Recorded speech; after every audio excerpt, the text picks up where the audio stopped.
राम राम दोस्तों, मैं बहुत अच्छी हूँ। आशा करती हूँ आप लोग भी बहुत अच्छे होंगे। आज दिन की शुरुआत बहुत अच्छी हुई थी क्योंकि आज मेरे हस्बैंड का बर्थडे है और रात में मैंने उनको केक कटिंग है उनका सरप्राइज़ दिया था, तो वो बहुत ज़्यादा खुश हो गए थे। और सुबह उठकर भी बहुत सारी मैंने विशेष दी थी उनको, तो उन्हें बहुत अच्छा लग रहा था। फिर उसके बाद मैंने जल्दी से ये जो सर के लिए क्योंकि बरसात आने वाली है, बरसातों में जो बाल होते हैं वो बहुत ज़्यादा टूटते हैं, तो उसके लिए मैंने ये शैम्पू बनाया था और किसी दिन इसकी फुल रेसिपी आपके लोगों के साथ शेयर करूँगी और बताना कि ये रेसिपी आपको कैसे लगी। फिर उसके बाद ये था कि क्या बनाना है, तो मेरी सासू माँ ने कहा कि कल कद्दू आया है, कद्दू ही बना ले। तो फिर उन्होंने कद्दू काट कर मुझे दिया और फिर मैंने उसके बाद जो कद्दू है वो छोंक दिया था। हमारे यहाँ इसे पेठा भी कहते हैं, कद्दू भी कहते हैं। आपके यहाँ इसको क्या बोलते हैं इन सब्जी को, मुझे कमेंट बॉक्स में ज़रूर बताइए।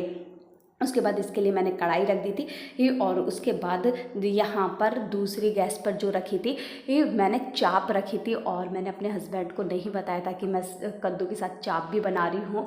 और उसके बाद यहाँ तेल है, तेल में सबसे पहले जो मैं कद्दू छोंक रही हूँ और उसके बाद इसके अंदर मैंने प्याज डाल दी। प्याज को मैं कड़म कड़म कड़म कर करके भून रही हूँ ताकि ये कच्ची ना रह जाए। फिर उसके बाद ये टमाटर डाल दिए हैं इसके अंदर मैंने, और टमाटर डालने के बाद इसको अच्छे से ये फ्राई कर रही हूँ और इसमें फिर नमक डाल दूँगी और उसके बाद इसे दोबारा से अच्छे से फ्राई करूँगी ताकि जो हमारे टमाटर प्याज हैं वो इसी के अंदर क्या हो जाए, अच्छे से घुल जाए, मिक्स हो जाए। और उसके बाद मैंने इसके अंदर डाल दी है हल्दी। हल्दी डालने के बाद इसको अच्छे से पका रही हूँ, ऐसे एकदम गोल गोल घुमा घुमा के अलट पलट करके, ताकि ये क्या ना हो जाए, हल्दी कच्ची ना रह जाए। तो हम इसको अच्छे से भून रहे हैं, फ्राई कर रहे हैं। उसके बाद मैंने इसके अंदर डाल दी है जो पेठे की सब्जी मैंने अच्छे से जो धुल ली थी उसको इसके अंदर डालकर अच्छे से इसको क्या कर रही हूँ, पलट अलट करके इधर फ्राई कर रही हूँ। और जब मैं अलट पलट के इसे फ्राई करती हूँ ना और एक हाथ से वीडियो बनाती हूँ, एक हाथ से करछुली को अलट पलट करती हूँ, मेरी जो आधी सब्जी होती है ना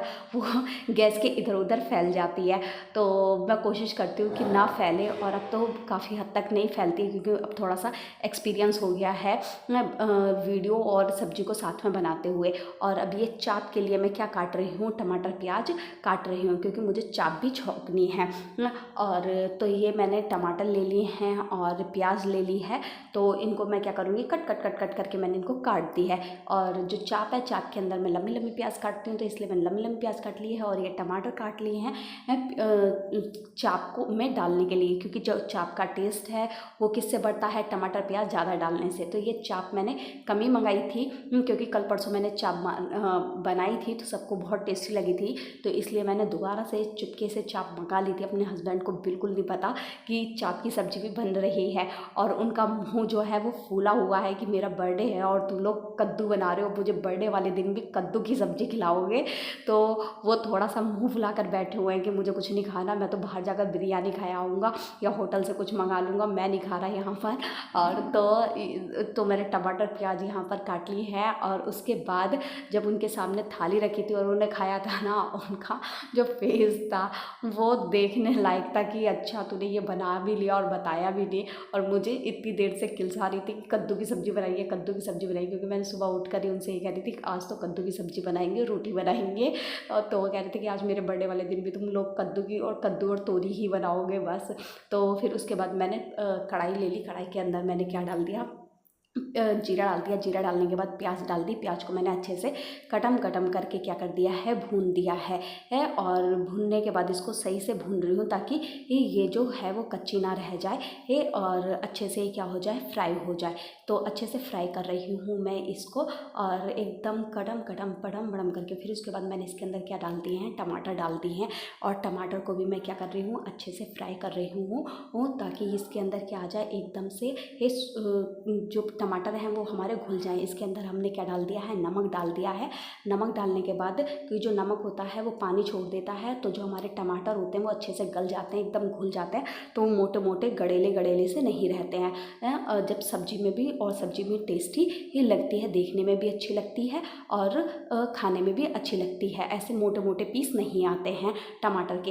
ये तो इसलिए मैं जो नमक है वो पहले डालकर इसको अच्छे से फ्राई कर लेती हूँ। फिर उसके बाद मैंने इसके अंदर हल्दी डाल दी है। हल्दी को अच्छे से क्या कर रही हूँ, मैं फ्राई कर रही हूँ कि जो हमारी हल्दी है वो कच्ची ना रह जाए, क्योंकि मैं स्पेशल जो चाप है मैं अपने हस्बैंड के लिए बना रही हूँ। क्योंकि जो मैंने कल परसों चाप बनाई थी उन्होंने तारीफ़ करी थी कि चल तेरे को कुछ तो आ गया बनाना, नहीं तो तू मेरे को बेकार बेकार सी सब्ज़ी बना बना कर खिलाती रहती है। और वो एक भी मौका नहीं छोड़ते मुझे टॉन्ट कसने का, हंसी मजाक करते रहते हैं कि हाँ तेरे को कुछ नहीं आता है, तू बस बेकार बेकार सी गंदी गंदी सब्ज़ी बना बना कर खिलाती है मुझको। तो मैंने और लेकिन जब मैं अच्छी सब्ज़ी बनाती हूँ तो वो मेरी तारीफ़ भी करते हैं। जैसे मैंने छोले की सब्ज़ी बनाई थी तो उन्होंने छोले की मेरी तारीफ़ करी थी तो कि तेरे को धीरे धीरे सब्ज़ी बनाना आ रहा है। तो और मैंने चाप की सब्ज़ी बनाई थी तभी उन्होंने तारीफ़ करी थी। तो मैंने ये चाप की ही सब्ज़ी सोची थी ये बनाने के लिए। ये बनाया था हमने सुबह के टाइम चाप और कद्दू, और शाम के टाइम हम बना रहे हैं छोले भटूरे। पर लेकिन ये वीडियो क्योंकि सुबह से बहुत ज़्यादा बिजी होने की वजह से वीडियो अपलोड नहीं कर पाई थी मैं, तो अब शाम को ही वीडियो अपलोड होगी। और देखते हैं। तो उसके बाद बारी थी रायता बनाने की। तो रायता के लिए मैंने तो दही है, दही ले लिया था। दही लेने के बाद उसमें पानी डालकर उसको लस्सी बना ली थी और इसके अंदर सारी सामग्री डाल दी थी जितना हम रायते के अंदर जो जो भी नेसेसरी होती है, मस्ट होती है, वो सारी चीज़ इसके अंदर डालकर इसको घुमा घुमा के एकदम अच्छे से सारे मसाले इसके अंदर मिक्स कर दिए थे। फिर इसको हमने फ्रिज में रख दिया था ठंडा होने के लिए। और जो हमारी चाप है वो आप देख सकते हो वो उसका इतनी बन चुकी है, बस अब थोड़ी देर और उसमें रखेंगे और बाकी ये चाप क्या हो जाएगी, पूरी रेडी हो जाएगी। और सच बताऊं मुझे आज की चाप ज़्यादा टेस्टी लगी थी उस दिन से। उस दिन की जो चाप थी वो मैंने एकदम सूखी बनाई थी, आज की चाप थोड़ी सी ये रसे वाली बनाई थी तो वो बहुत टेस्टी लग रही थी। और फिर उसके बाद बारी थी रोटी सेकने की, क्योंकि शाम को हमारे यहाँ छोले भटूरे बनने हैं, इसलिए सुबह के टाइम मैंने पूड़ी नहीं बनाई थी, इसलिए अब मैं क्या बना रही हूँ, रोटी बना रही हूँ। और एक गैस पे दूध रख दिया था और उसके बाद हमने क्या सेकी है, रोटी ही सेकने लगी थी ये। और यहाँ पर रोटी सेक चुकी है और उसके बाद साइको को भी भूख लग रही थी, तो साइको को भी मैंने रोटी दी थी। तो देख रहे हो मेरी जो साइको है वो रोटी खा रही है आराम से, क्योंकि इसको सबसे पहले भूख लग जाती है हमारे घर में सबसे ज़्यादा। क्योंकि जैसे मैं किचन में जाती हूँ ना तभी तुरंत आकर ये बाहर बैठ जाती है और मुझे एक घूरती है कि अब कुछ खाने के लिए दे, कुछ खाने के लिए देते, पर इतनी जल्दी खाना नहीं बन पाता। और आज तो लेट हो गया था क्योंकि चाप की सब्ज़ी भी बनानी थी और कद्दू भी बनाना था। और तो अब जो आज की थाली है वो हमारी प्रिपेयर हो चुकी है। आप देख सकते हो चाप है, आम का अचार है जो मेरी चचिया सास के यहाँ से आया था, कद्दू की सब्ज़ी है, रोटी है।